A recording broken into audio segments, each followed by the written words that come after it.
Muy buenas tardes, tengan todos ustedes un gusto poder saludarlos esta tarde del miércoles 15 de febrero de este año 2023. Hoy tenemos la sesión conjunta con la Academia Mexicana de Cirugía y agradezco al señor presidente de la misma, al doctor Miguel Ángel Mercado, que nos acompañe y coordine el presente simposio. Muchas gracias, doctor Mercado, como siempre, por esta participación conjunta entre las dos academias, la Nacional de Medicina y la Mexicana de Cirugía. Hoy se hablará sobre desafíos en la cirugía contemporánea y coordinará el propio doctor Miguel Ángel Mercado, con la participación de los doctores Carlos Hinojosa, el doctor Patricio Santillán, la doctora Josefina Alberú y el propio doctor Mercado, a quien le doy el uso de la palabra. Adelante, doctor Mercado, muchas gracias nuevamente. Muy buenas tardes. Muy buenas tardes.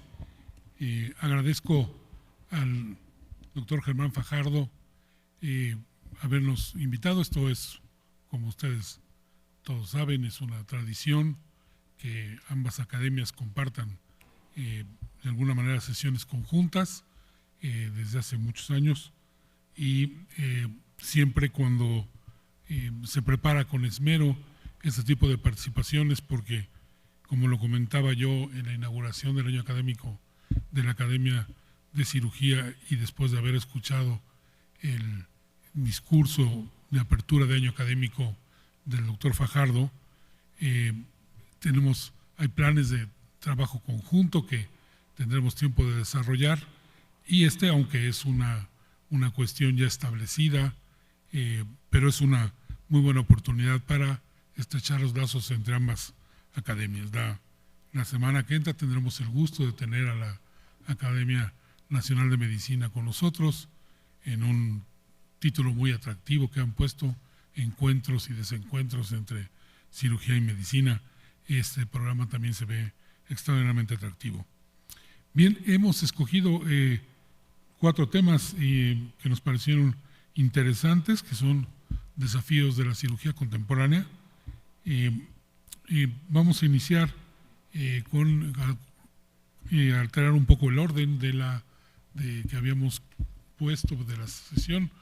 El doctor Carlos Hinojosa nos hablará sobre herramientas digitales en la enseñanza de la cirugía. Posteriormente, el doctor Patricio Santillán, consideraciones bioéticas en la enseñanza de la cirugía, y después yo abordaré el tema de la alta especialidad en cirugía. Y esperemos que la doctora Alberú no haya tenido ningún contratiempo y aparezca por este recinto para hablar consideraciones bioéticas en trasplantes. Estos temas, como ven ustedes, siempre están de alguna manera muy en boga. Son temas que son producto de análisis profundo en muchos sitios, y estas circunstancias de las cuales las academias no pueden sustraerse, que es el análisis de este tipo de eventos. El doctor Hinojosa le pediré que hable sobre herramientas digitales en la enseñanza de la cirugía.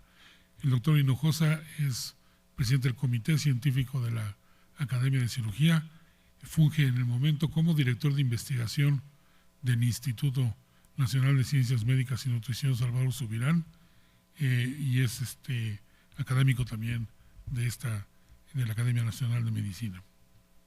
Listo, Carlos. Buenas tardes, doctor Germán Fajardo, muchas gracias por la hospitalidad, y pues un honor estar en esta sesión conjunta tradicional de tantos años. Distinguidos miembros de la mesa, buenas tardes, estimados académicos. Este tema de herramientas digitales en la enseñanza quirúrgica, la idea de proponerlo no es hacer un repaso con lo que ya conocemos que existe en este momento como únicos elementos en los modelos de enseñanza hacia los cirujanos, hacia los residentes.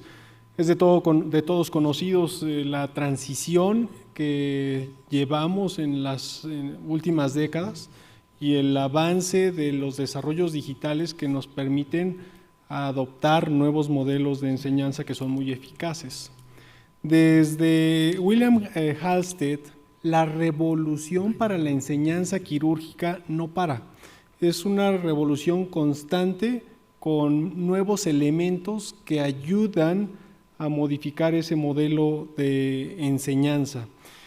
Halsted perteneció a una época gloriosa y fue a partir de él que hubo cambios importantes, porque gracias a eso se logró vencer 3 barreras muy importantes, como fue combatir el dolor, controlar la hemorragia y abordar la infección en las cirugías. Y a partir de ahí hay un renacimiento importante en lo que es la cirugía, y Halsted tuvo la fortuna de que al final del siglo XIX, con estos controles en el campo quirúrgico, se pudo hacer un mecanismo o una evolución en la parte quirúrgica, donde a través de la cirugía junteriana o la cirugía fisiológica se realizaban modelos de investigación en su laboratorio a través de patología y a través de fisiología quirúrgica, lo cual permitió hacer cambios importantes en los elementos para la parte de abordar al paciente y tener mejores resultados. Gracias a esto se crearon los primeros modelos de enseñanza quirúrgica, y ahí es donde el cirujano se pegaba mucho al mentor a través de muchos años, y a través de una transmisión libre del conocimiento y habilidades fue como las técnicas quirúrgicas y conductuales penetraban al alumno para alcanzar este grado de maestría que a lo largo del tiempo se iba consolidando el nuevo cirujano para desarrollar las mismas destrezas. La historia de la educación en cirugía está repleta de ejemplos de nuevas tecnologías, cómo se introducen estas nuevas tecnologías para mejorar la práctica de la enseñanza quirúrgica, y así es como a través de una continua presión de cambios externos es que se va reduciendo de manera significativa el tiempo disponible que una persona va a requerir estar pegada a un profesor, a un cirujano senior, para retomar a través de esos métodos convencionales una buena formación y desarrollo de técnicas quirúrgicas. Pero lo más importante en este ciclo, en la actualidad, que se ha modificado, es transmitirle a los residentes un buen razonamiento y juicio clínico, no solo una buena realización técnica de los procedimientos, pero otras competencias muy valiosas, como es una comunicación y manejo de eventos adversos severos, que estas situaciones son excepcionales y que solo se viven en un quirófano frente a una situación real, y eso implica el manejo del estrés que muchos de los sistemas en la actualidad no pueden otorgarnos, y ese manejo del estrés puede hacer una diferencia al adquirir las competencias de un médico que se encuentra en formación, porque un buen manejo de estrés en una situación crítica puede dar un resultado y un desenlace diferente. En el quirófano a lo largo de mucho tiempo, a lo largo de toda la historia, fue el único lugar para aprendizaje quirúrgico. Lo que sucedía en el quirófano era lo único visible, era lo único a lo que se tenía acceso, por lo tanto ese modelo de enseñanza que prevaleció tanto tiempo. Pero ahora, pues, con los modelos de laparoscopía y con los modelos robóticos, ese concepto cambia, y ese concepto cambia a modelos donde ya puede hacerse este modelo de aprendizaje y enseñanza a distancia. Y los paradigmas fueron cambiando a lo largo del tiempo. El aprendizaje tradicional evolucionó a un modelo de aprendizaje más interactivo.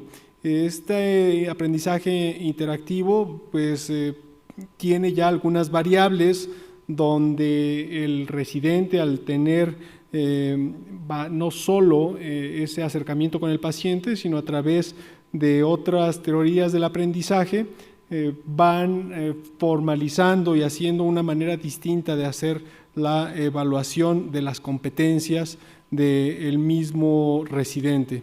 Y todo esto va evolucionando por la restricción de las horas de trabajo que se requiere, a la que se está acotando al residente que se encuentra en formación, y por lo tanto los modelos tienen que cambiar para hacer en menos tiempo, con mejores resultados, la buena transmisión de competencias para poder manejar ahora estas cualidades nuevas, como es un buen manejo del estrés en el quirófano, que antes era muy difícil transmitir y era algo autodidacta que cada quien aprendía. Y la simulación pues lleva mucho tiempo y es un modelo muy efectivo. Los modelos que se tienen en la Facultad de Medicina, en el Departamento de Cirugía, son muy eficaces, y el área de simulación que tiene el doctor Tapia en la unidad de posgrado es un área muy valiosa, que tiene modelos que dan la capacidad de transmitir esos conocimientos esenciales para que este concepto, que nació en 1927 por William Mayo, declaraba que en 1927 no había una excusa para que un cirujano aprendiera sobre el paciente y tenía que pasar por algunos de los modelos de simulación. Y a lo largo de casi un siglo, este concepto prevalece, y tan es importante que nuestros sistemas, nuestra misma Facultad de Medicina lo utiliza con excelentes resultados, y es una muy buena manera de enseñar al residente, y que se evite la posibilidad que el enfrentarse con el paciente sea el primer acercamiento al desarrollo de una técnica quirúrgica, y que esté más familiarizado con este tipo de procedimientos. Y ahora, con el desarrollo de los nuevos sistemas digitales, como son los de laparoscopia y cirugía robótica, lo que hace falta es crear esos programas universitarios con ese enfoque, porque no existen en este momento esos programas de certificación universitarios enfocados a competencias y darnos una evaluación a través de los modelos de aprendizaje que existen en la actualidad para demostrar que los residentes lo están adquiriendo. ¿Quién ha tomado ese papel, ese rol en la actualidad? Quien lo hace son las industrias que producen estos robots, estos dispositivos, son los que crean sus programas de aprendizaje y certificación. Pero esto, en la medida que vemos cada vez más procedimientos, pues debería cambiar, y los programas de las facultades de medicina que tienen cursos de posgrado y especialidad con sus subcomités académicos, creo que es tiempo que hagan una reflexión de cómo en aquellos centros donde se encuentran esos dispositivos se estructuren esos modelos de aprendizaje con esas competencias para adquirir las destrezas y transmitirlas adecuadamente a los residentes, y que sean parte de la currícula de estos residentes. Pues los simuladores, a través de los diferentes modelos, ya sean sintéticos, electrónicos, la realidad virtual y la realidad aumentada, en muchos de ellos para distintos procedimientos superan las expectativas. En la actualidad, los modelos de realidad aumentada son tan didácticos que permiten desde su programación identificar pasos críticos para que una persona que está aprendiendo esos elementos importantes no pase por alto alguno de esos elementos, y darle la oportunidad de entrenarse adecuadamente y llegar, cuando se enfrenta con el paciente, a esta circunstancia de la realidad y cometer la menor posibilidad de errores. Entonces, estos modelos son fabulosos. Hay algunos desarrollos que ya se tienen, también los hemos trabajado. El equipo de cirugía vascular que tenemos, gracias a la buena apertura que hay en la Facultad de Medicina, buena interacción y trabajo en diferentes de los laboratorios que hay de realidad, de simulación y del Departamento de Cirugía. Algunos de estos proyectos son muy buenos, y la combinación y trabajo con ingenieros para programación nos permite también desarrollar estos modelos de realidad y aumentada, que son muy buenos. Sin embargo, parece que son costosos, y es un costo relativo, porque mucho es el costo de inversión inicial, sobre todo para la programación, y tener los dispositivos que permiten un buen desarrollo ágil para evaluar las competencias que se están planteando como meta específica. Y estos podrían ser costosos al principio, pero en la medida que se están utilizando de manera recurrente y se alcanza una un buen logro de objetivos en competencias, pues vemos que realmente el costo es menor al resultado positivo que se obtiene. El aprendizaje quirúrgico acompañado de una continua exposición a situaciones clínicas simuladas, en estos casos, pues a poco y las interacciones que se tiene con pares al estar evaluando este acercamiento con situaciones clínicas simuladas, en estos simuladores electrónicos o simuladores de animales o cadáveres, o ya sea pacientes reales bajo esta supervisión y este esquema de aprendizaje, pues al final dan muy buenos resultados. Los salones de educación quirúrgica o repositorios donde se tienen también a través de estos modelos de e-learning que implica entregar un contenido educativo a través de métodos que son basados en programación electrónica, digital, pues dan buenos resultados, pero debido a las restricciones igual en las horas de trabajo, pues a veces los residentes no tienen tanta exposición. Parece que es un excelente modelo, pero aquí la barrera que se debe romper es esta accesibilidad a los sistemas de Internet para que estos sistemas funcionen adecuadamente. Y la educación basada en videos es un excelente modelo, tan buen modelo que prevalece en la mayoría de las asociaciones. ¿Tendrá un vasito de agua? Y los concursos de video son excelentes modelos que, donde se presenta fenómenos como mi peor tragedia o casos de éxito, pues vemos cómo son de las jornadas académicas en un congreso que más enseñanza dejan. Y sobre todo la edición de estos materiales, que son modelos bastante efectivos y en la práctica deben prevalecer. Estos dos modelos de e-learning y videos, lo que es importante en su estructura cuando están diseñados es cómo hacer recurrente la visita de los residentes para evaluar las competencias y mantener, así como se hace la observación del desarrollo y el adquirir estrategias en el quirófano, lo logren con la exposición a estos materiales. Y hay suficiente evidencia a través de revisiones sistemáticas que la educación, eso no se cuestiona, basada en simulación, es una herramienta eficaz para enseñar habilidades técnicas fundamentales en diversas especialidades quirúrgicas. Sin embargo, pues muchas de las evaluaciones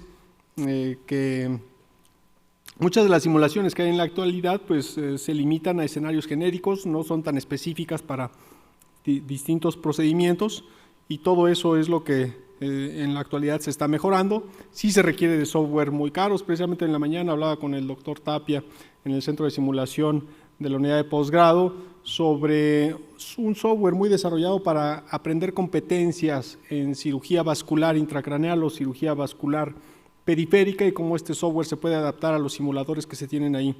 Parece cara esa inversión inicial, pero una vez que está instalada permite el desarrollo de habilidades que pueden ser incluso mejores a las que en un escenario real se pueden enfrentar por todas las implicaciones éticas que esto tiene.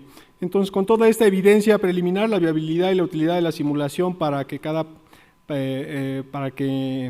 en una educación quirúrgica con un mayor desarrollo de esta tecnología, pues vemos que cada vez es como parte de las currículas de todos los programas y que es bastante efectivo y la mayoría lo han implementado.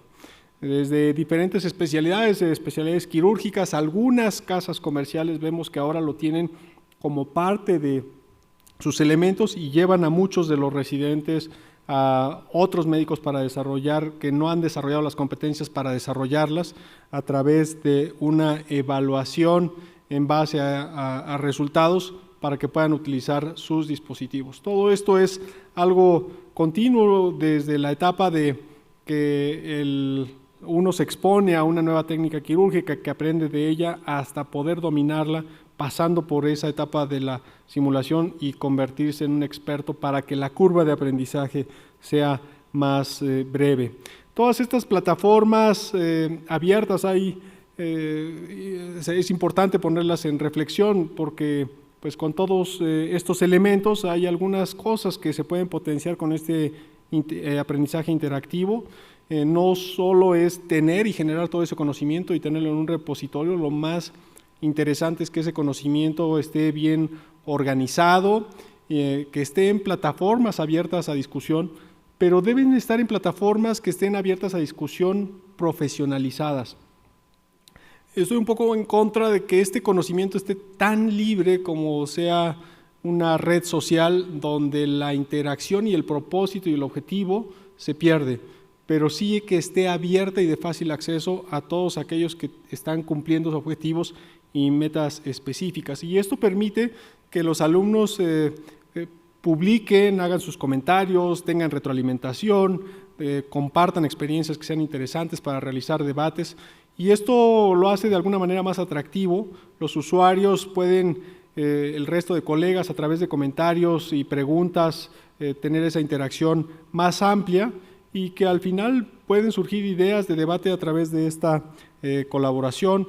Las redes sociales pueden ayudar a hacerlo interactivo para que vengan al salón, para que se hable del evento que está ocurriendo, pero los salones que están dedicados para ese propósito de enseñanza, pues así deben mantenerse y así es como deberían impulsarse. Y creo que desde la Academia Mexicana de Cirugía, el doctor Mercado tiene esa visión y así es como pretendemos generar ese acercamiento con la mayoría de los programas y residentes que estén interesados en estos materiales que se estén generando y que estén adecuadamente organizados. Y pues las conferencias nacionales de morbo y mortalidad puede ser un buen elemento que también ayuda un modelo de aprendizaje e interacción para que a través de estas complicaciones cuidadosamente seleccionadas pues sean modelos de enseñanza con buen aprendizaje para discutir a una escala más amplia y que si se utilizan videos pues sabemos que son muy educativos. Y pues los videos son materiales valiosos, a través de distintas revistas también se puede generar conocimiento y diferentes foros de discusión y diversas actividades educativas como algunos modelos de simulación pues son bastante útiles para conseguir estos objetivos. Muchas gracias. Muchas gracias, doctor Hinojosa. A continuación, presento a ustedes, ampliamente conocido, miembro también de ambas academias, al doctor Patricio Santillán Doherty, que es el comisionado nacional de bioética y gran amigo de todos nosotros, una autoridad nacional e internacional en cuestiones bioéticas, y le agradezco que haya aceptado participar en este simposium y nos hablará de las consideraciones bioéticas en la enseñanza de la cirugía. Muchas gracias, Patricio.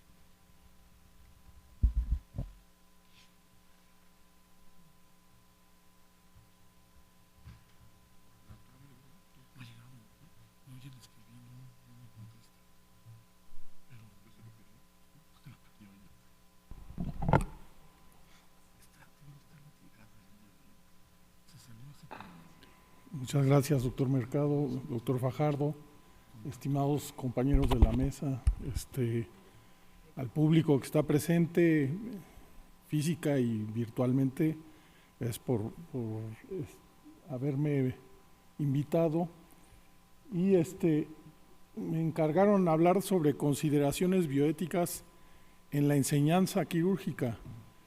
Yo estaba interpretando, de repente esto como la ética o bioética de la cirugía, pero voy a hacer una especie de mezcla de ambas cosas.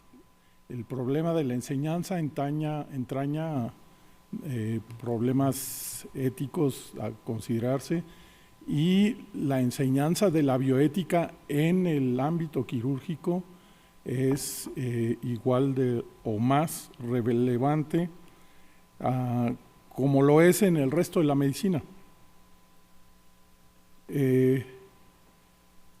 Esto es algo que escribió una gente muy querida por nosotros. Todo acto quirúrgico representa una invasión o agresión cruenta al organismo, que depositan su confianza en el profesional, quien a su vez responde con responsabilidad y ofrece un comportamiento ético que no solo se limita al acto operatorio, ya que la sociedad exige que la ética debe estar en toda la vida y conducta del cirujano.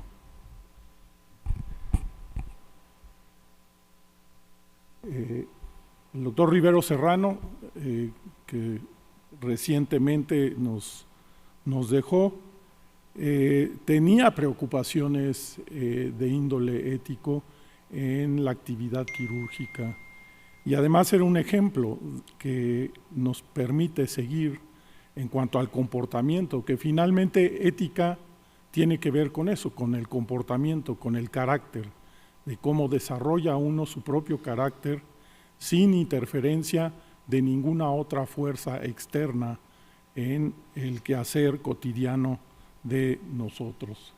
Los principios bioéticos deben ser básicos en la enseñanza de la medicina desde sus inicios, inculcándoles los principios morales para mejorar su calidad humana.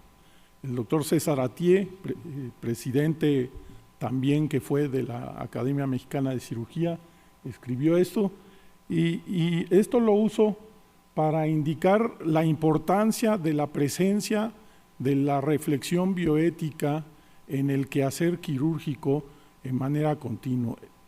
El doctor Rivero Serrano lideraba antes de fallecer, pero antes de ese último seminario que acaba de terminar, el seminario del ejercicio actual de la medicina. Y hay un repositorio al que es accesible en la red, en donde pueden ustedes encontrar una gran variedad de temas de discusión bioética que se dieron en el transcurso de los 8 años que duró ese seminario. 34 de las presentaciones que se dieron, de 87 en total que se dieron desde el 2001 hasta el 2007, son relativos a problemas y dilemas bioéticos de todo tipo, quirúrgicos y no quirúrgicos. La ética trasciende una sola rama de la medicina. Esto lo traigo a colación porque pues es relevante para el ámbito y ha habido personalidades de ambas academias, la Nacional de Medicina, la Mexicana de Cirugía, que han escrito sobre la importancia de la bioética, empezando por el doctor Tapia Jurado, que está medio cortado ahí arriba, la ética en la docencia médica, en donde establece en ese trabajo integrar principios éticos en cuanto a la atención y la docencia de la medicina en general. Se debe de incrementar el currículum que existe actualmente a nivel de pregrado y mantenerlo en el posgrado, sobre todo a nivel de las especialidades en general. Hay que diseñar estrategias educativas innovadoras y promover el equipo alumno-profesor. Y yo, entre paréntesis, le agrego el concepto de mentoría. La mentoría es una acción especialmente relevante en el ámbito quirúrgico.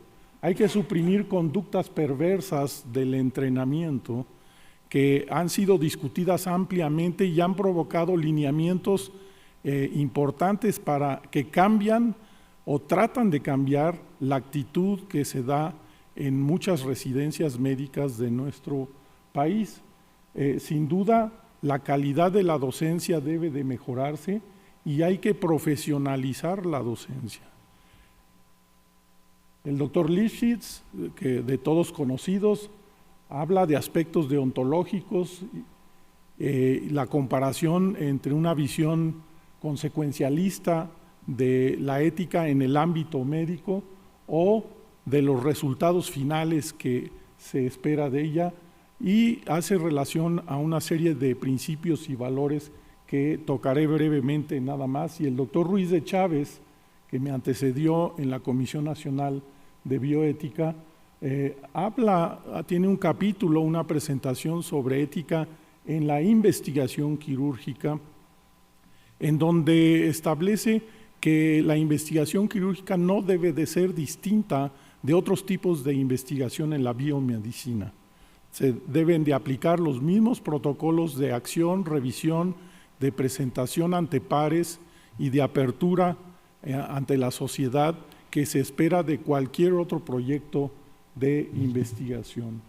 La Comisión Nacional de Bioética tiene una definición que desarrolló hace 10 años sobre el concepto de bioética como aquella rama aplicada que reflexiona, delibera y hace planteamientos normativos y de políticas públicas para regular y resolver conflictos en la vida social, especialmente en las ciencias de la vida, así como en la práctica y en la investigación médica, que afecten la vida del planeta, tanto en la actualidad como en futuras generaciones. Esto retoma muchos conceptos de bioética que existen a nivel mundial, en donde se reconoce que es importante establecer una concepción moral que sea común a toda la sociedad, a partir de la cual cada miembro de esa sociedad pueda desarrollar sus propias aspiraciones morales en el sentido que considere que sea mejor.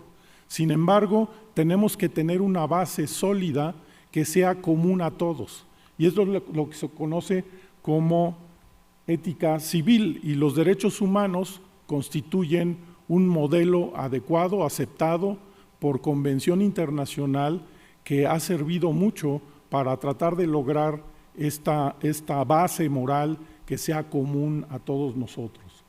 Y esto nos hace reflexionar en lo que esperamos de la medicina, cuáles son los fines de la medicina, los cuales han sido descritos desde hace 25 años, poquito más, por el Centro Hastings, y que tienen que ver con el agrupamiento de las acciones que nos llevan a cumplir con los objetivos de la medicina en cuanto a curar, cuidar enfermos, en cuanto a aliviar el dolor y el sufrimiento de los pacientes que atendemos, consolarlos cuando es necesario, obviamente prevenir enfermedades y preservar la salud mediante acciones, incluyendo acciones de política pública que son muy conocidas y que a veces no son del ámbito del pensamiento médico como tal.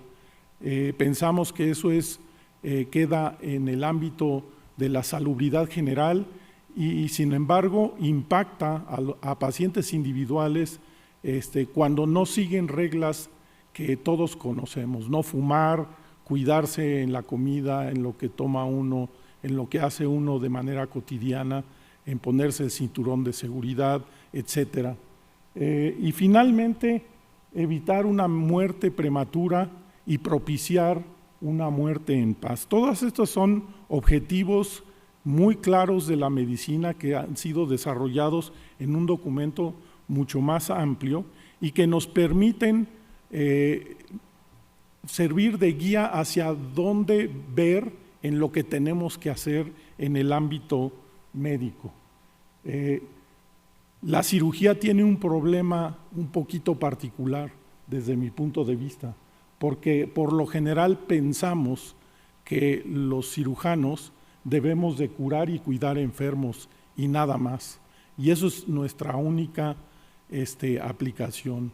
Y de hecho, los residentes lo que más les interesa es aprender la técnica quirúrgica, desarrollarla bien, generar sus habilidades que les permitan hacer las operaciones, muchas veces sin ni siquiera pensar para qué están haciendo esas operaciones y si son las adecuadas que deben de hacer.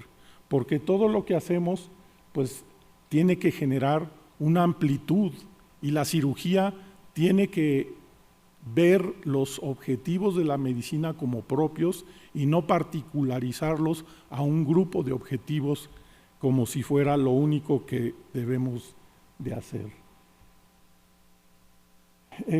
Andrés Vesalio establecía que había 3 sectas, decía, médicas: la lógica, la empírica y la metódica, y que empleaban 3 medios de ayuda, los cuales el primero era un sistema de dieta, el segundo era la medicación y la tercera era la cirugía.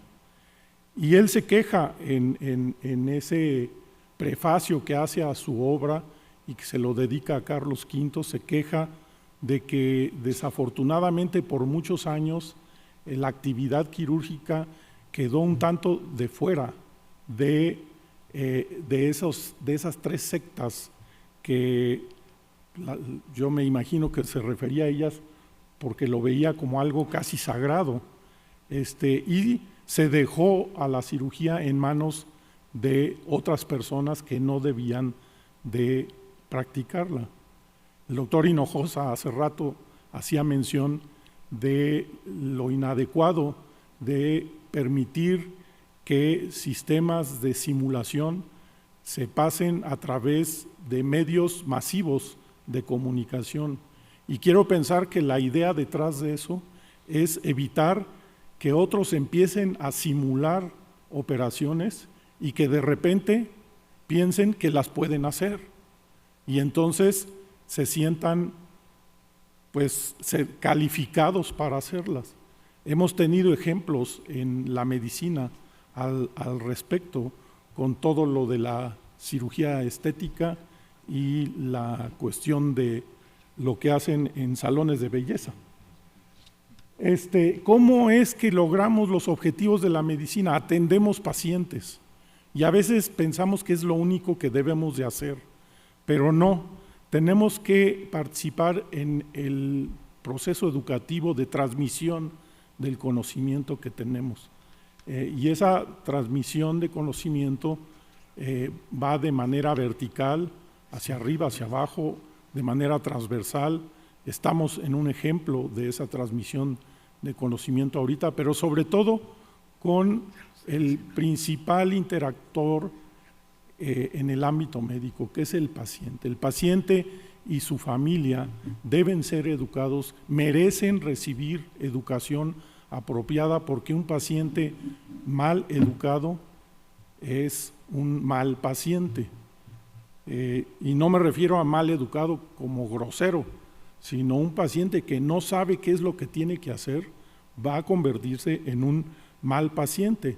Sin duda hay que dar servicio a la comunidad y atender lo que está pasando a nivel internacional, y el ejemplo de la pandemia está todavía muy presente. Todo esto se hace mediante conocimiento que tiene una forma de producción ya muy sistematizada, conocida por todos nosotros, y que por eso a veces generamos el término un tanto inapropiado de medicina científica.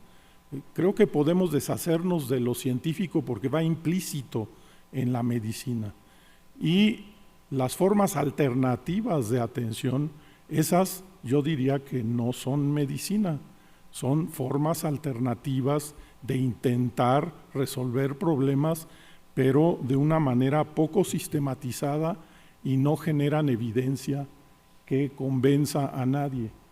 Y todo esto debe estar sustentado en principios ya muy conocidos y valores que todos conocemos y practicamos dentro de la medicina, pero que tenemos que hacer conscientes. ¿Cómo lograr hacer esa conciencia en todos los que practicamos y que conformamos el gran equipo de atención de la salud en la actualidad, y que va más allá de médicas y médicos, enfermeras, enfermeros, técnicos, técnicas, terapistas, dietistas, nutriólogos, nutriólogas, incluso camilleros, tienen el deber de aprender a hacer su oficio y hacerlo bien. técnicamente y bien desde un punto de vista humanista. Entonces, creo que ese es el principal mensaje que quisiera yo dejar. No olvidar los principios básicos de la medicina y el concepto de especificación y de ponderación de valores éticos que deben de estar presentes continuamente. Cada uno de estos principios puede llegar a tener un valor distinto de acuerdo al caso que se presente.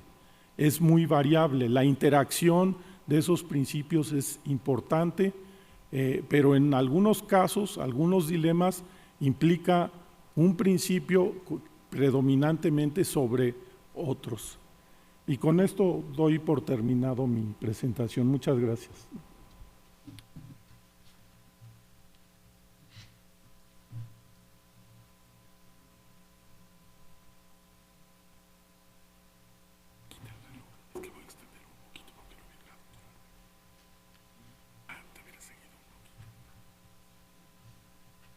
¿Quieres seguir? No, es que José Alberto no va a venir. Prefieres en preguntas y respuestas. Si tienes alguna cosa importante, échate otro cachito. Sí, entonces, déjame avisarle entonces. Adelante, ahorita le vuelvo a poner. Sí. La doctora Alberú no va a poder asistir y la plática del doctor Santillán tiene conceptos extraordinarios que no quisiera que la interrumpiera, entonces le vamos a dar un par de minutos más al doctor Santillán y después yo hablaré sobre la subespecialización en cirugía.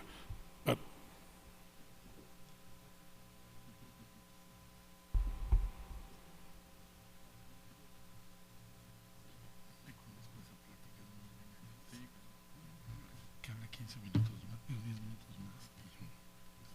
¿Dónde le Para cumplir el tiempo.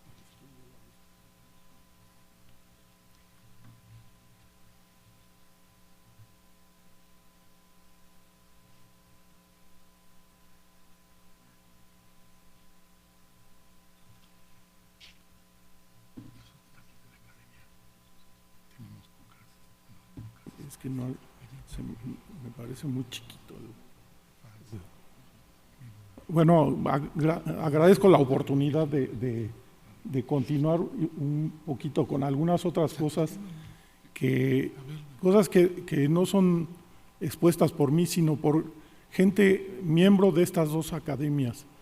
El doctor Carrasco, en una publicación sobre la enseñanza de la bioética en las escuelas de medicina, sigue reconociendo esa necesidad de que sea más presente en el currículo de las distintas facultades de medicina en el país. Y él pone una tabla que reproduce de la doctora Cuseiro, pensadora española, en donde habla de las destrezas en la enseñanza de la bioética, así como hablamos de destrezas en el ámbito quirúrgico, tenemos que hablar de destrezas en el ámbito biomédico. La capacidad de identificar aspectos éticos de la relación clínica es muy importante.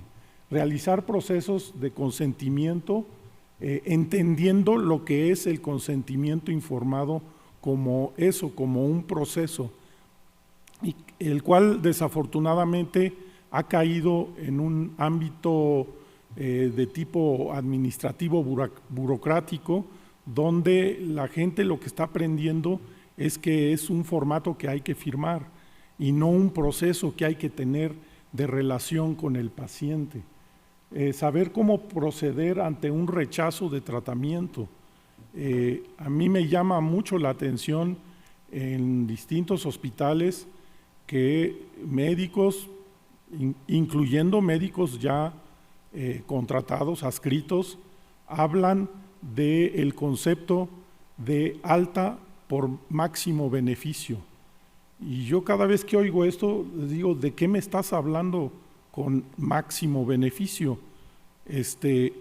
Porque ya nos aceptó la quimioterapia ya lo quieres dar de alta y que no necesita algunas otras cosas, o exploraste acaso por qué no quiere aceptar la quimioterapia.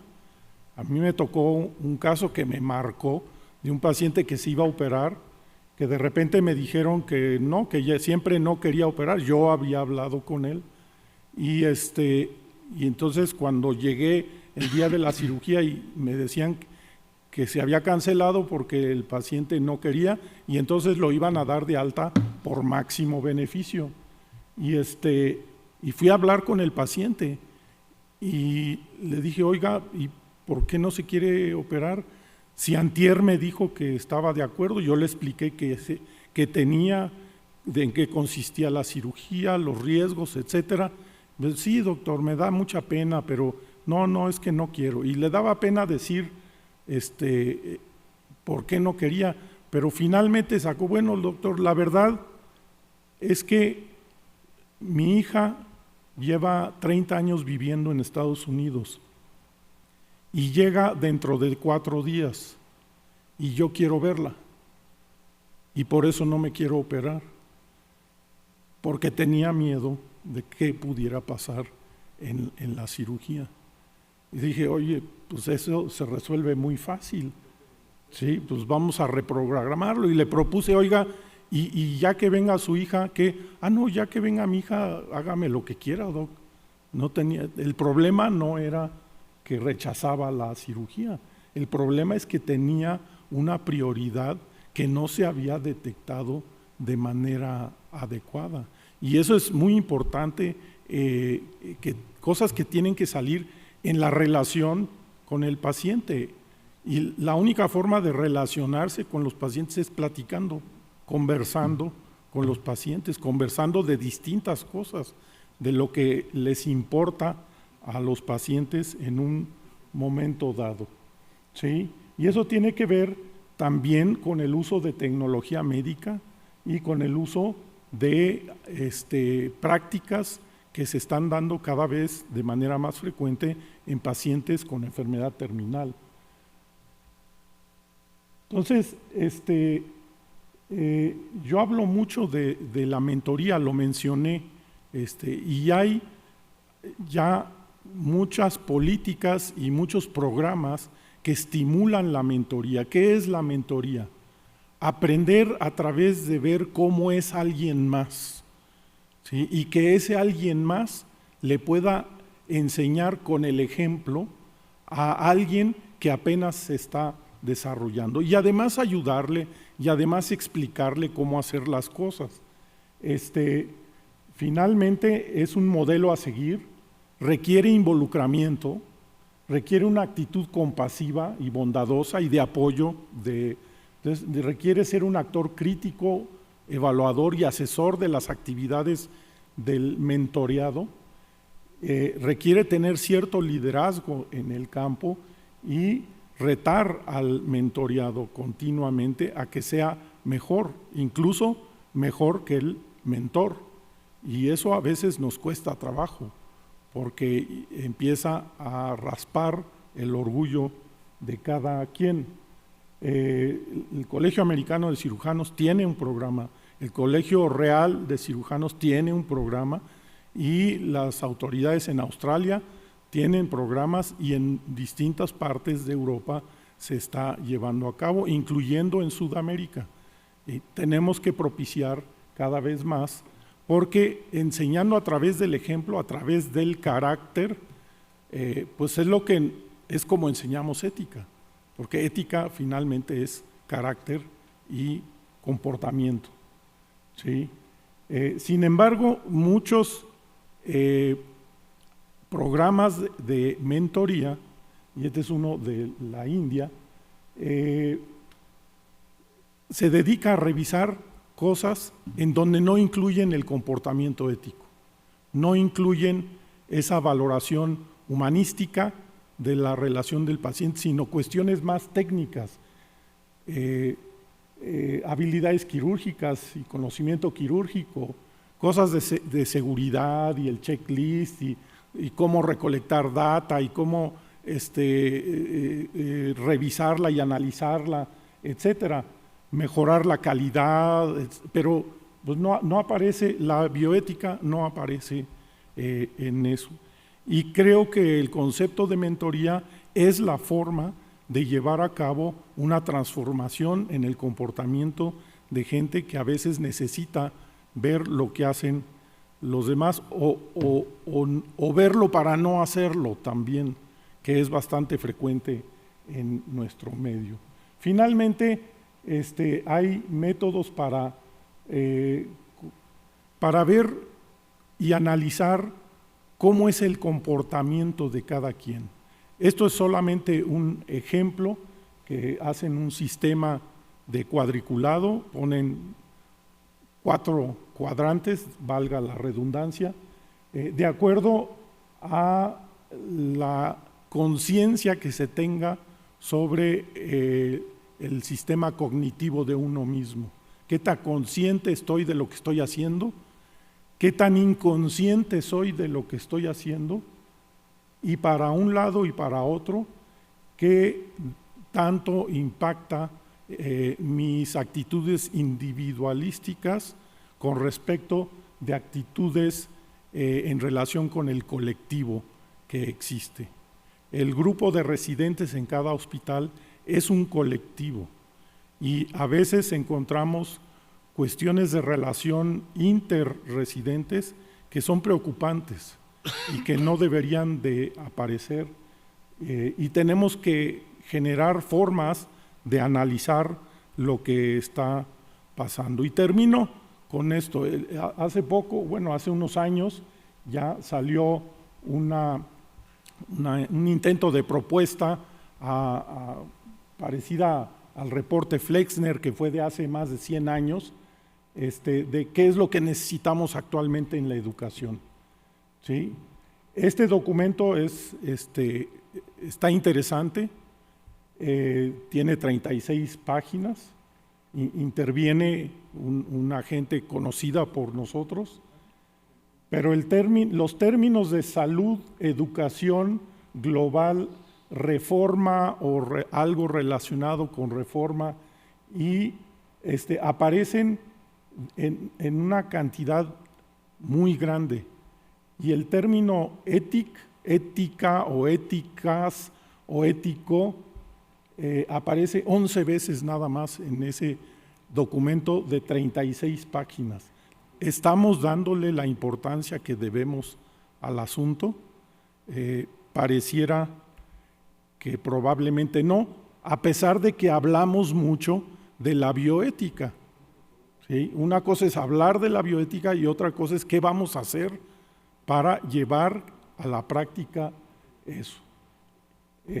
Yo termino con estas conclusiones y agradezco mucho la oportunidad de haber expandido lo que traía.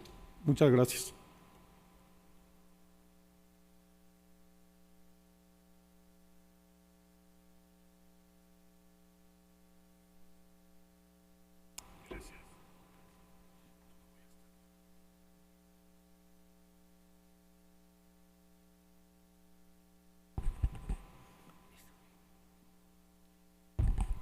Buenas tardes a todos nuevamente.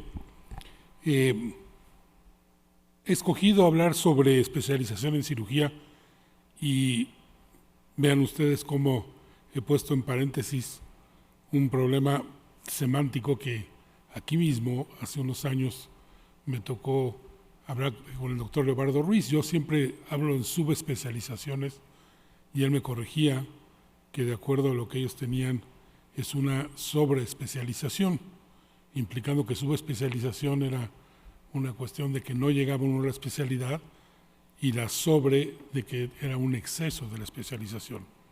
Entonces, a mí me pareció un problema semántico únicamente, pero ahí nos convenció a todos que no debíamos utilizar el término subespecialización. Me referiré a un artículo publicado por el doctor Atul Gawande en New England Journal of Medicine con motivo de uno de los aniversarios de New England, y él hace una consideración que se llama 200 años de cirugía.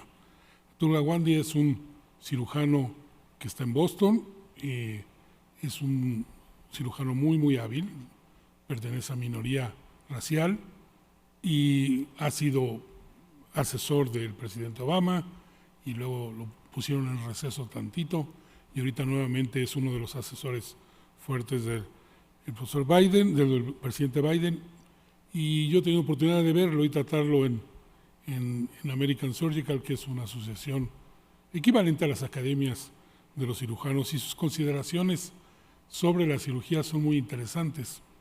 Lo describe como en una línea de tiempo donde durante siglos la cirugía no existía adecuadamente, y no es sino hasta que aparece el domo del éter, cuando la primera anestesia, que se empiezan a hacer procedimientos quirúrgicos. Es decir, la cirugía arribó tardíamente cuando ya existían otras opciones médicas, probablemente con ciertas restricciones. Y es muy interesante cómo habla, cómo era el cirujano antes. Habla de publicaciones sui generis en New England, donde por ejemplo se sugería que, y esto está puesto ahí, que para evitar hemorragias cerebrales en pacientes de riesgo se hiciera ligadura bilateral de la carótida, que ahora se nos parece una total fuera de sitio, pero está publicado hace más de un siglo en New England. Y es muy interesante ahí cómo describe cómo eran los cirujanos antes, que tenían un abrigo caro, en alusión a los cirujanos actuales, pero un abrigo caro, y ese abrigo caro, mientras más rígido estuviera por la sangre y por algunas cosas, era el sinónimo de la experiencia del cirujano. Ahí Liston hacían amputaciones contra reloj, daban algún tipo, usualmente alcohol, y en minutos hacían amputaciones. Ahí describe la primera operación de 300% de mortalidad, porque se murió el paciente, se murió un espectador que impactado se infartó, y el ayudante le cortó el dedo, se infectó y posteriormente se murió. Y así lo describe como la cirugía de 300% de mortalidad. Y cómo va evolucionando la cirugía hasta que empieza, como ya lo he dicho, cuando alguien lo pueden anestesiar de forma rudimentaria, y cómo la cirugía empieza realmente a mediados del siglo XX a tener una expansión extraordinaria.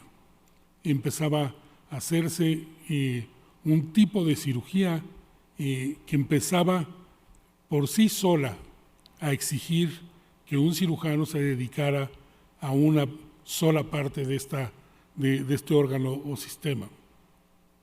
De esta manera, ustedes pueden ver de forma extraordinaria cómo, por ejemplo, pongo la cirugía de corazón, cómo cuando se descubrió la circulación extracorpórea tuvo una expansión extraordinaria, y así muchas áreas de la cirugía empezaron a existir. Yo recuerdo viendo y conociendo gentes todavía que nos titulaban como médicos cirujanos y parteros. Y esa titulación la daba por la habilidad que le ponían al estudiante para hacer 10 procedimientos. Y esto era la forma en que entonces uno no solo era médico, sino también era cirujano. Sin embargo, empieza a ocurrir que el cirujano no puede y no tiene opción de ser bueno en todo. Y no es que sea bueno, tener eficiencia y ética en lo que hace. Entonces empieza a haber una tendencia a hacer especialidades dentro de la cirugía. Y es extraordinariamente evolutiva la cirugía. Yo recuerdo que cuando yo salí de la residencia, me sentía relativamente apto para hacer cirugía abierta, y cuando llegué me tocó irme por azar, no por azar, sí lo trabajé bien, pero fui a dar a la República Federal de Alemania, y ahí me di cuenta de muchas cosas. En 1986 ya se hacían colestectomías laparoscópicas, en México se hicieron hasta 91, entonces, pero en 86 se hacían cirugías laparoscópicas, y de pronto uno tiene la necesidad de aprender una cosa totalmente distinta a lo que aprendió. Es decir, uno tiene que reinventarse, como lo decía recientemente en una conferencia en Guadalajara, donde uno tiene que aprender algunas cosas que no solo es la cuestión técnica de la operación. Yo siempre he insistido mucho, y les insisto mucho a mis residentes, de que una operación es más cerebro que manos. Todo mundo siempre queremos y hablamos de la habilidad y de cuestiones que les decían a los cirujanos antes, no sé ni me acuerdo, pero manos de seda y cosas de ese tipo, y qué bueno que ojalá a un cirujano le dijeran mente brillante, porque las manos de seda no sirven en lo absoluto si no tiene una mente brillante. Y la cirugía es un juego extraordinario. Yo en muchas ocasiones digo que se parece a un juego de ajedrez, donde uno tiene ciertas destrezas y habilidades que va uno aplicando y haciendo de acuerdo a la experiencia. Entonces, a nosotros como cirujanos y a los residentes les toca cada vez más adaptarse a nueva tecnología. El advenimiento primero de los brazos mecánicos y ahora de la cirugía robótica, que todos lo sabemos, es demasiada publicidad, es un sistema esclavo maestro, se mueve el robot de acuerdo a lo que uno hace, es un total sistema esclavo maestro, el robot nunca opera solo, y entonces uno debe ir aprendiendo estas cosas porque van apareciendo dentro del armamentarium terapéutico. Uno como residente de cirugía y un residente de cirugía debe tener bases sólidas de conocimiento.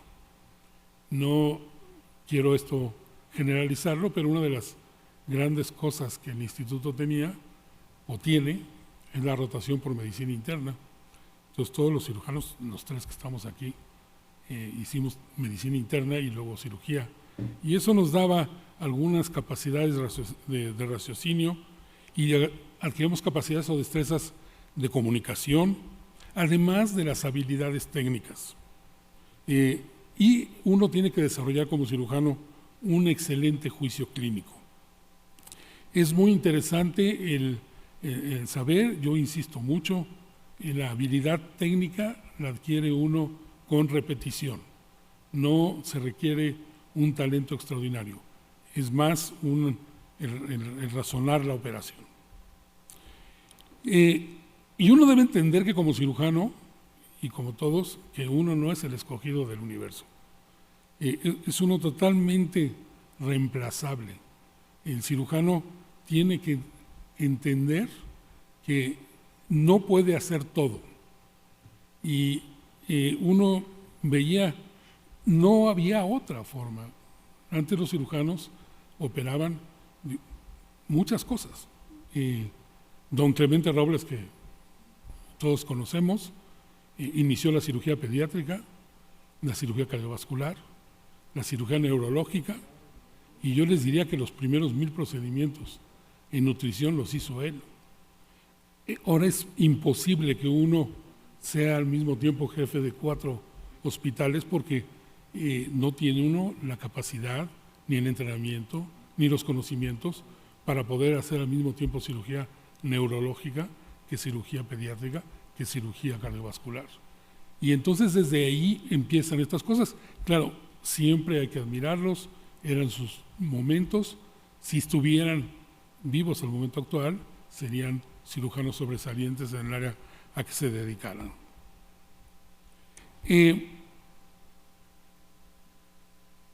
Es muy importante también que en la actualidad tenemos que darle a los cirujanos y a los que se entrenan en cirugía una de las cuestiones paralelas a la vida profesional. Nos preocupamos mucho por cómo los entrenamos y qué ven, pero es muy importante también el aspecto personal, la vida personal y familiar de un cirujano. No voy a meterme mucho en esto, pero siempre debemos considerar en la subespecialización en cirugía estas partes que estoy mencionando.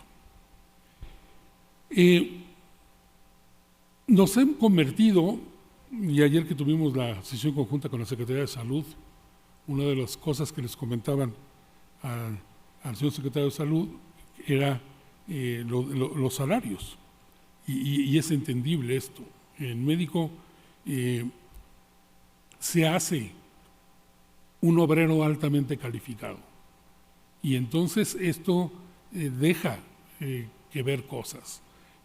Uno tiene que entender que el cirujano es un médico y que no necesariamente tiene, que cuesta mucho dinero prepararlos. En los Estados Unidos es una cuestión importantísima, la cuestión económica de cuánto cuesta ser ese cirujano, y que no es de alguna manera individualmente indispensable y es totalmente reemplazable. Pero es muy importante entender que el cirujano tiene estas opciones de la medicina institucional, verla como una cuestión que ya no les llama la atención, y se dirigen a la práctica privada, que realmente atiende a una minoría de nuestra población. Todavía esta es la definición reciente del Colegio Americano de Cirujanos de lo que es la cirugía general. Y vean ustedes cómo ciertas partes del aparato digestivo, hígado y páncreas, glándulas endócrinas, mano, piel, tejidos blandos y trauma. Ya no incluye la neurocirugía, ya no incluye la cirugía de tórax, ya no incluye la cirugía cardiovascular, ya no incluye la cirugía reconstructiva, ya no incluye la urología, ya no incluye la cirugía vascular, que antes eran todas del dominio del cirujano general. Ya estas cosas no se oyen. Y uno ve en estas circunstancias la gran importancia que tienen los consejos de especialidad.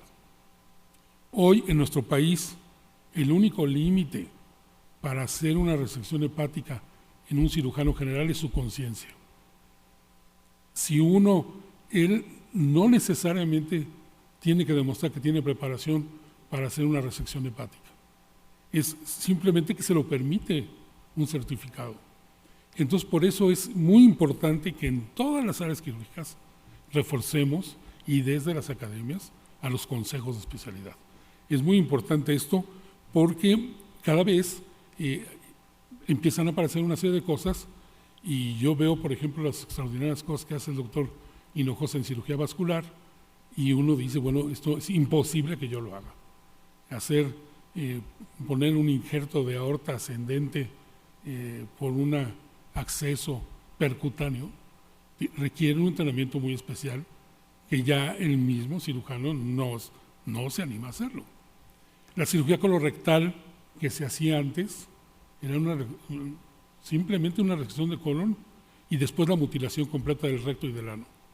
Ahora tienen una serie de elementos para hacer cirugías más funcionales con los mismos resultados, y eso lo adquiere un especialista, ya no está en el espectro del cirujano general. Sigue siendo, sin embargo, el cirujano general en muchas circunstancias el punto de contacto de la enfermedad. En muchos sitios el cirujano incluso funciona como internista. Muy importante, y eso sí lo pierde uno en las instituciones especializadas, uno debe entrenarse en el manejo pre y postoperatorio, no solo el operatorio. Yo disfruto muchas veces leyendo los protocolos de cirugía del instituto, y el doctor Robles y el doctor Muñoz Capelman no solo los operaban, sino los anestesiaban. Ellos ponían los bloqueos. Y entonces, pues, quién sabe quién los cuidaría en el transoperatorio. Pero es muy importante que el cirujano también sepa estas cosas.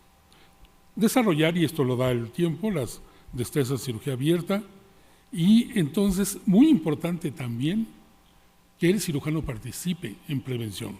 Es muy, muy importante esto, y parece difícil, pero hay áreas donde el cirujano puede participar en prevención. Muy importante es la colaboración con otros profesionales de la salud, y hay algunas cosas que son inevitables. Un cirujano altamente especializado pues tiene que trabajar en un hospital grande donde haya varios, y es muy común, por ejemplo, que en el instituto entren 3 especialistas a un mismo caso. No es raro ver al equipo de vascular, al equipo de colon y al equipo de urología en una misma operación. Todas estas cosas hace que cuestiones que uno no evalúa durante la residencia, sí tiene pericias técnicas, vamos a decir, no necesariamente docentes, no necesariamente de investigación. La investigación es como dicen, es así como un deporte de alto rendimiento que hay que ir cultivando para ir haciendo, pero sí lo que he puesto aquí, que ya hemos tratado, muy importante como lo señaló el doctor Hinojosa y el doctor Santillán, que de alguna manera debemos tener. El último punto, que no me voy a meter tampoco, ya el doctor Santillán lo dio, muchas situaciones culturales, espirituales me refiero a tener, por decirlo coloquialmente, a tenerle miedo a Dios, no sentir que uno tiene capacidad de decidir quién vive y quién no vive. Esto es una cuestión que también tenemos que analizar. Entonces, todo esto, imagínense todo lo que uno requiere en la actualidad, esto está sacado también del Colegio Americano de Cirujanos, imagínense todo lo que requiere para ser un cirujano. Muy interesante leer lo que hay en comunicación, no solo con el paciente, sino con los colegas y con todos los profesionales de salud. Es muy importante tener que el residente le enseñan a hacer comunicación, porque también requiere explicar a los familiares y requiere una serie de cosas. La comunicación es tan importante que las dinámicas dentro de los quirófanos, uno tiene que tener ciertas consideraciones.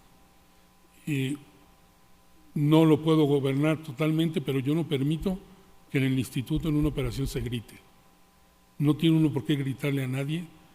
Uno puede hablar fuerte, puede decir, señalar cosas, pero nunca ofender ni humillar. Esa imagen del cirujano de antes, que gritaba y regañaba a todo mundo que se movió en el quirófano sintiendo que era la persona más importante, debe acabar. Y ya después uno ve cómo uno tiene a veces que hacer maniobras administrativas para las que uno como cirujano no está diseñado.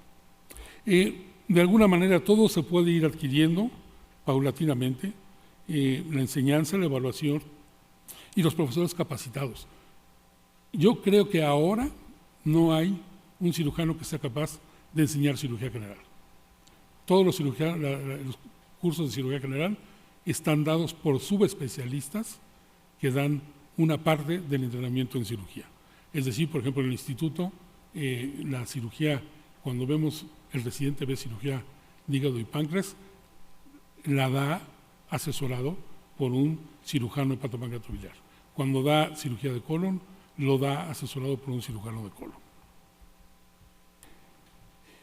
Ha pasado que haya disminución de las horas laborales. Esto, como ustedes saben, las residencias tienen el objetivo de dar en 4 años lo que uno aprendería en 20. Y entonces, esto de yo como decía, esto probablemente sea incorrecto.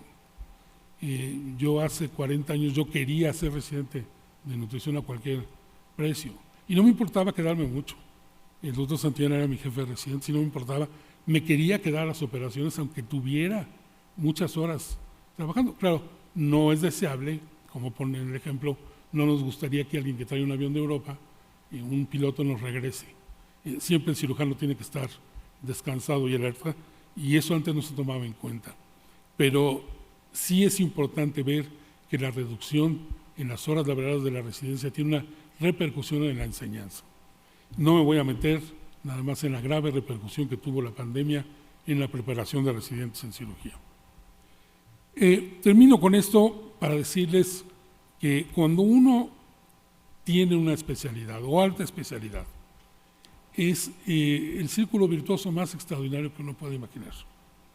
Cuando uno concentra un órgano o un sistema en un especialista, todo ocurre. La duración de la intervención es menor, las complicaciones son menores, la estancia hospitalaria es menor, el costo de la operación es menor, se obtienen mejores resultados y consecuentemente se enseña mejor y se puede hacer investigación. Yo recuerdo cuando uno veía, por ejemplo, la cirugía de hipertensión portal que se hacía por muchos cirujanos en el instituto, que solamente hacían 3 o 4 casos por año. Podían pasar 20 para que llegaran a 100. Y ahora con este sistema que tenemos, toda la cirugía, el cirujano especialista puede hacer más de 100 procedimientos de su área. Y esto tiene mucha relevancia para la subespecialización en cirugía. Concluyo que esto es una exigencia social. Uno, interrógalo en cualquier nivel de la sociedad. Siempre quiere que lo opere un superespecialista. Y a veces esto es complicado. Yo a veces veo y digo, bueno, las personas dicen, ¿quién quiere que le opere una apendicitis? Que es algo común. ¿Un cirujano general o un cirujano de colon y recto? Pues probablemente escoja uno al cirujano de colon y recto que tiene capacidades de encontrar que si tiene una perforación del ciego, no nomás del apéndice, pueda realizar un procedimiento más amplio, que a lo mejor todavía está dentro del ámbito del cirujano general. Pero es muy importante tener este tipo de cosas para incorporarlos. La subespecialización es algo que ya llegó, y más con las tecnologías nuevas. No podemos dejar de ver que el cirujano general tiende desafortunadamente a restringir su actividad. Termino con esta frase de Lord Smith of Marlow, muy conocido, y ahí lo ven, puede uno pasar mucho tiempo para hacer una operación, en 5 años enseñar cuándo hacerla y toda la vida para enseñar cuándo no hacerla. Muchas gracias.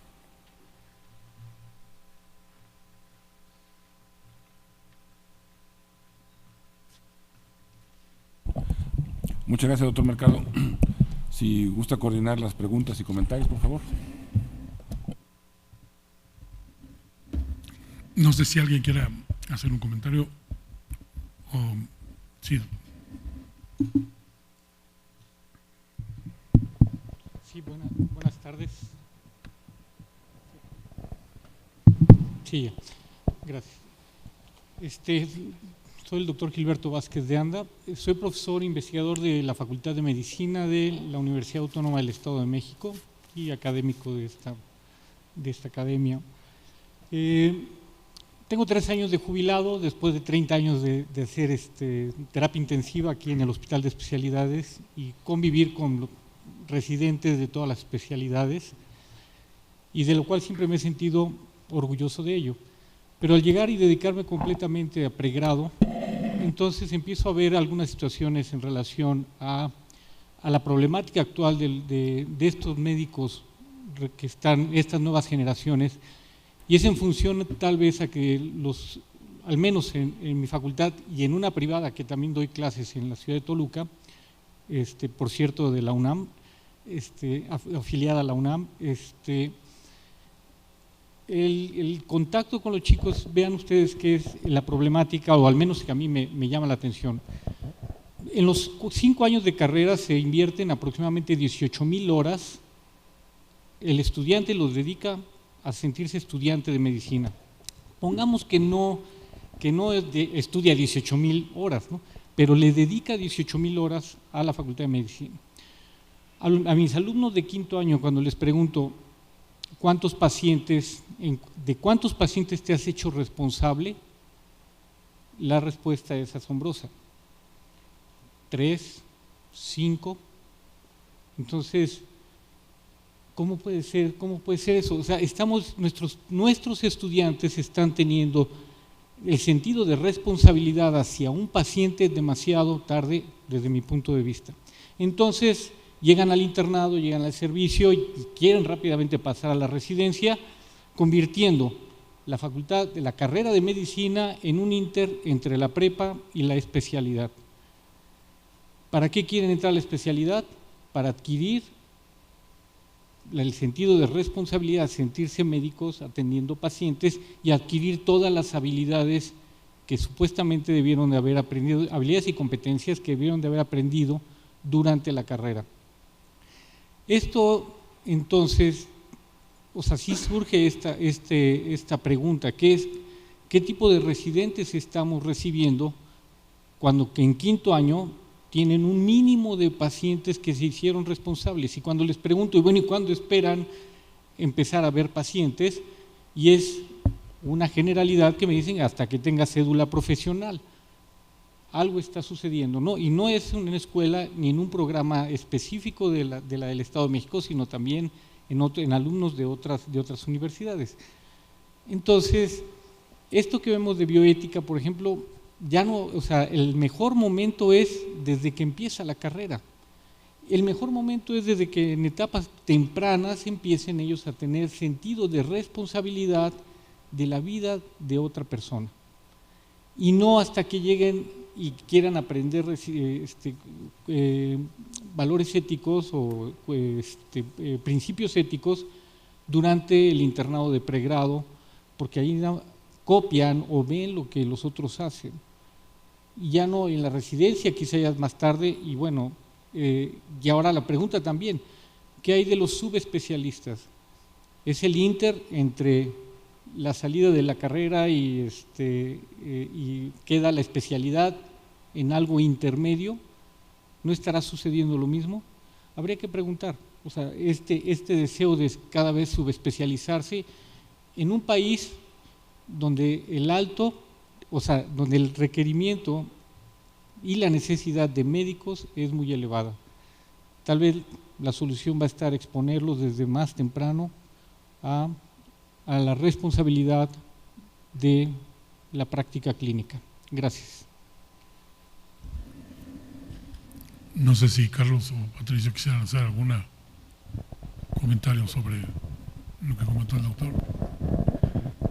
Gracias, doctor, por el comentario, y efectivamente coincido con usted. Esta cercanía y la interacción con estos modelos de enseñanza debe de acompañarse de esa interacción. Los nuevos sistemas digitales sí permiten hacer accesible el conocimiento, pero ese conocimiento, si no se tiene esa conexión y la interacción, la manera en la cual se adquieren las otras competencias de las que habló el doctor Santillán, que son tan importantes como el mismo conocimiento científico, no logran desarrollarse.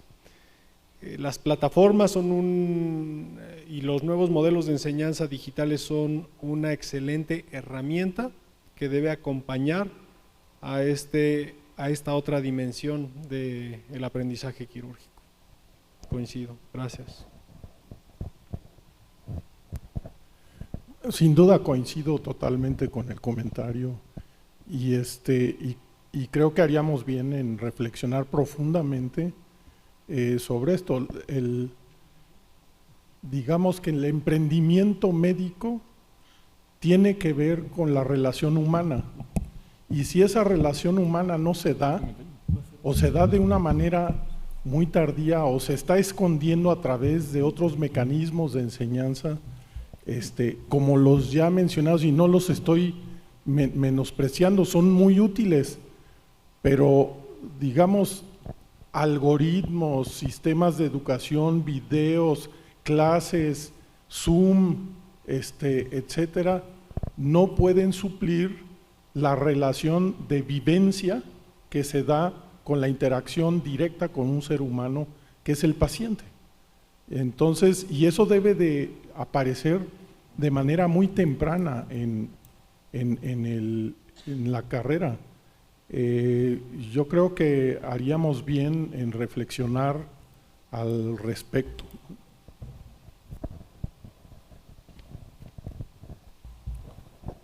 Doctor Mercado.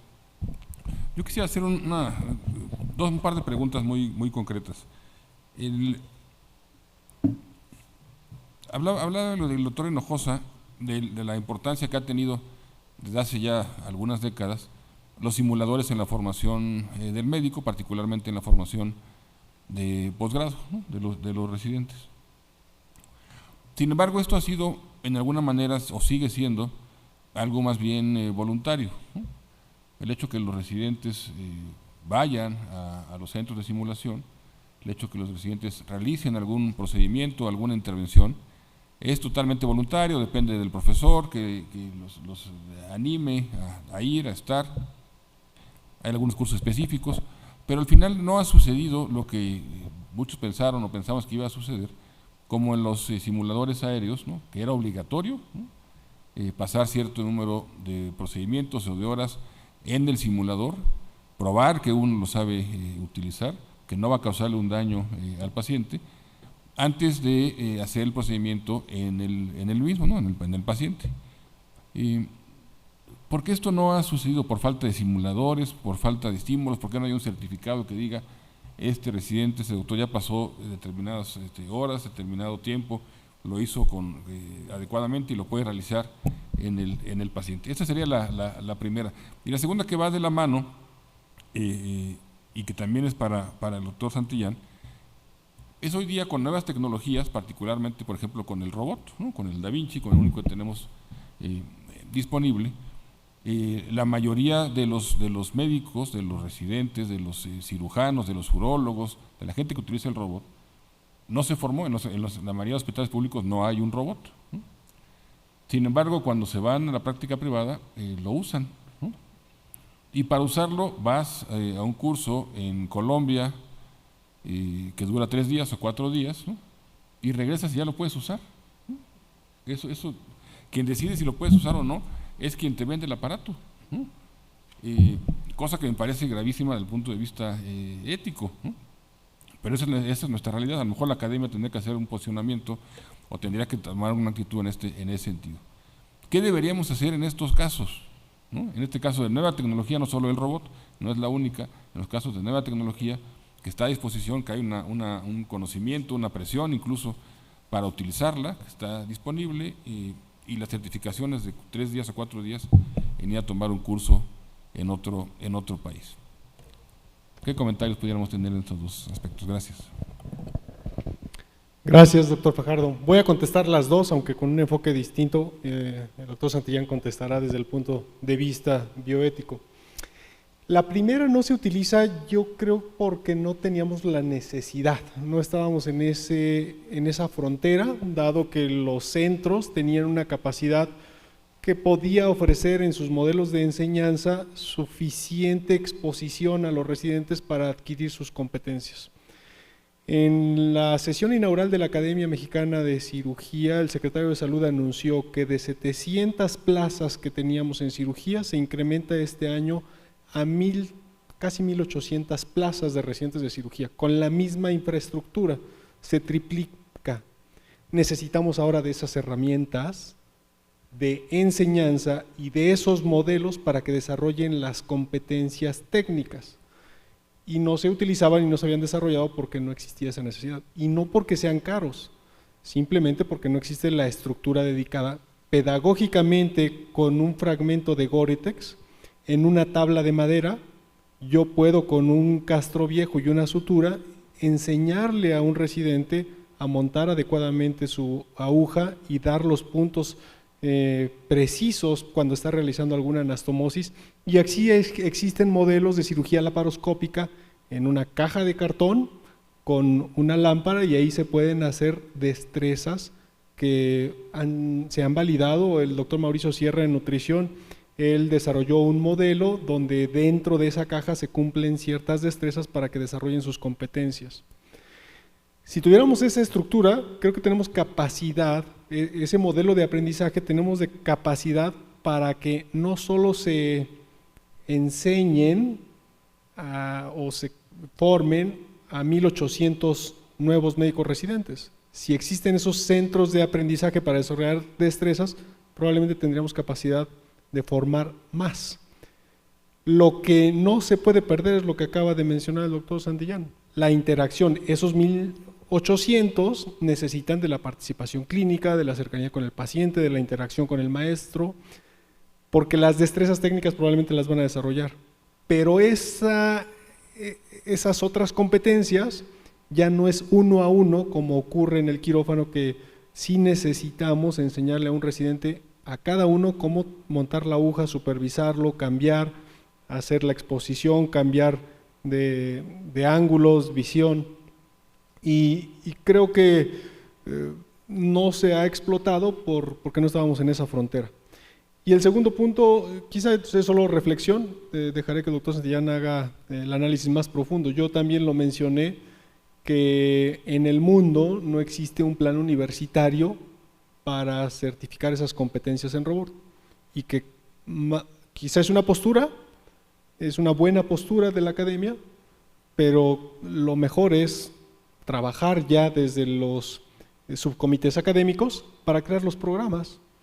Ya tenemos un área de simulación en la unidad de posgrado, y que ahí también con los sistemas digitales se pueden crear los programas y ser el primer programa universitario en generar competencias en el manejo de robot.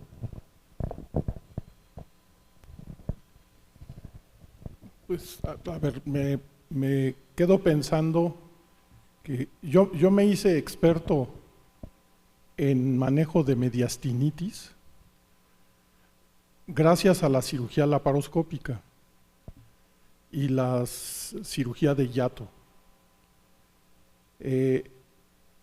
Y ya traigo a colación este hecho histórico que empezó a fines de los 80s, principios de los 90s. Se empezó a desarrollar de manera un tanto empírica y con una supervisión muy laxa, una nueva técnica a la que hizo referencia el doctor Mercado, a la cual no estábamos acostumbrados y que nos obligó a generar aprendizaje de destrezas distintas, que no se dieron más que en la práctica directa, y eso incrementó la incidencia de complicaciones graves, ¿no? Y eso lo detectaron las compañías productoras del robot, y específicamente la compañía Da Vinci, cuando empezó a sacarlo. No, lo que quería proteger era la seguridad del paciente, porque detrás de eso estaba protegiendo la seguridad de su producto, ¿sí? No quería que se generase una mala prensa a el uso de un aditamento que iba a estar directamente relacionado a cómo se estaba usando. Y sí se requiere, el robot sí requiere de una capacitación muy especializada, y siento yo que los cursos que existen están bien diseñados y se exigen cierto número de horas de práctica, siguiendo el modelo que usa la aviación, que a los pilotos les exigen prácticas en simuladores. Y entonces hay simuladores del robot, y se requiere una certificación de cierto número de casos bajo supervisión de un mentor o de una gente ya certificada en la técnica específica. Esto es para urología, para abdomen y en tórax, que me ha tocado ya tomar ese tipo de cursos, y actualmente no me siento yo como un cirujano de consola, que se le denomina. Sé manejar el aparato, pero el número de casos que llevo son muy pequeños, son 3, y no constituyen lo necesario para ya sentirme yo certificado. No he recibido la certificación como cirujano de consola. Entonces, A mí me parece adecuada esa política que ha adoptado la compañía, y que además el hecho de haber llevado una delantera muy importante de varios años en el desarrollo de un equipamiento tan sofisticado como un robot con respecto de otras compañías, le ha permitido ir de manera muy pausada.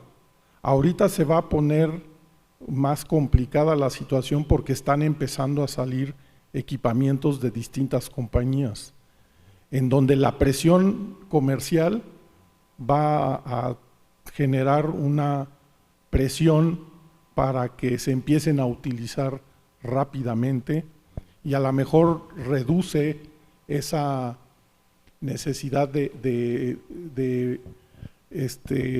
capacitación.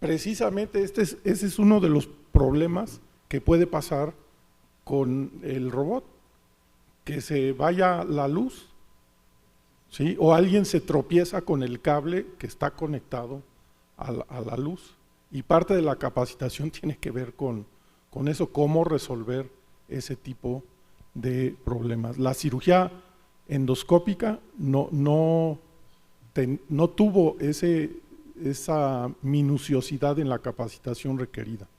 Y un comentario extra sobre los equipos de simulación, que me parece que el laboratorio que ha instalado la Facultad de Medicina es extraordinario y debería de ser utilizado más. Y pienso yo que sí debería de entrar en una exigencia curricular de cumplir cierto número de horas de simulación de acuerdo al tipo de especialidad quirúrgica que se esté desarrollando. Antes se utilizaba mucho el laboratorio experimental con animales, y el poder acceder a este tipo de tecnologías nos hace progresar desde un punto de vista bioético, porque así podemos atender mejor a veces la poca consistencia con la que manejábamos animales experimentales. Y prácticamente, bueno, la Facultad de Medicina ya está abolido el uso de animales experimentales como modelos de capacitación quirúrgica, como modelos experimentales en investigación siguen adelante, ¿no? Que tienen otra utilidad, pero ya se ha dejado atrás el uso del modelo experimental utilizando animales, salvo en circunstancias muy especiales que deben de estar muy justificadas. Pero yo celebro ese paso que se ha logrado en la Facultad de Medicina, y ojalá otras facultades en el país empiecen a voltear a ver eso, porque van a tener problemas, ¿no? Cada vez el movimiento de protección de animales es más fuerte y van a tener más exigencias.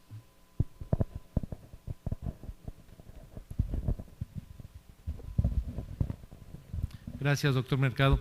Bueno, antes que nada, felicitar a la Academia Mexicana de Cirugía, al doctor Miguel Ángel Mercado Díaz, su presidente, por este excelente simposio que ha dado muy buenos resultados. Ahorita, durante los comentarios y la presentación de los temas, por el doctor Patricio Santillán y el doctor Carlos Hinojosa. Mi pregunta es muy puntual y va dirigida al doctor Hinojosa. La medicina en los últimos años ha cambiado en lo general y en lo particular en la cirugía, que es lo que se trata en este simposio. La robótica, la simulación, que ha favorecido mucho el aprendizaje y la transmisión de conocimientos para una adquisición de unas buenas competencias, bueno, esto es algo ya que no tiene ninguna duda. Pero la inteligencia artificial, doctor Hinojosa, viendo hacia el futuro de la medicina, ¿qué papel va a tener en estos procesos de educación y de adquisición de competencias? Gracias por su pregunta, y no me quise meter en ese tema porque es una etapa de madurez que vendrá muy pronto. No, desde Halsted no han cambiado los modelos de enseñanza, y de acuerdo a la tecnología y el desarrollo de la civilización, se están adaptando y cada vez estamos adquiriendo nuevos elementos, algunos prevalecen, otros se abandonan. Pero lo que es la inteligencia artificial definitivamente va a cambiar desde la manera de reflexionar, racionalizar la toma de decisiones, de hacernos llegar del conocimiento, y los modelos de aprendizaje muy pronto llevarán a un nivel distinto en el manejo del paciente. En una institución, tener un sistema de correo electrónico es el requisito mínimo de funcionamiento, como en algunos hospitales que en el interior puedan tener. Progresar a tener la capacidad de hacer revisiones de imágenes, o hacer imágenes de radiología, o hacer ya revisiones clínicas como sucede en dermatología, pues es un paso más avanzado. Hacer desde su hospital el monitoreo de un paciente en terapia intensiva en otro estado, en otro hospital, requiere de una madurez y cultura institucional, infraestructura para alcanzar ese objetivo. Hacer cirugía a distancia, por lo menos el año pasado, era la meta en la que buscábamos tener una madurez y ya una institución tecnológicamente y culturalmente sólida y desarrollada. La inteligencia artificial pone un escalón adelante, y creo que allá vamos.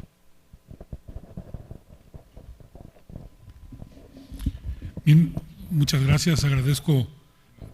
Perdón, dígame.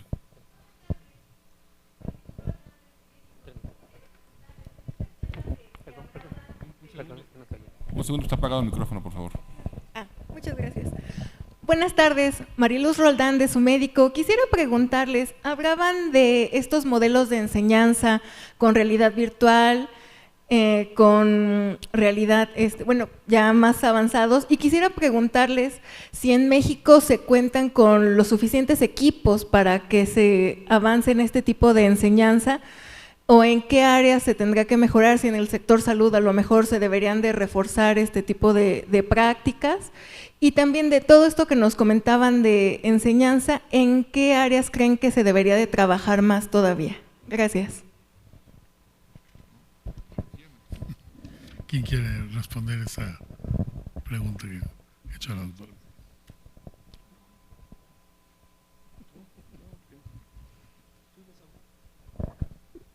Yo creo que, bueno, esto le toca al doctor Hinojosa, y creo que habló claramente de la existencia en el país, y yo hice referencia a que esa existencia debe de distribuirse homogéneamente en todas las facultades de medicina.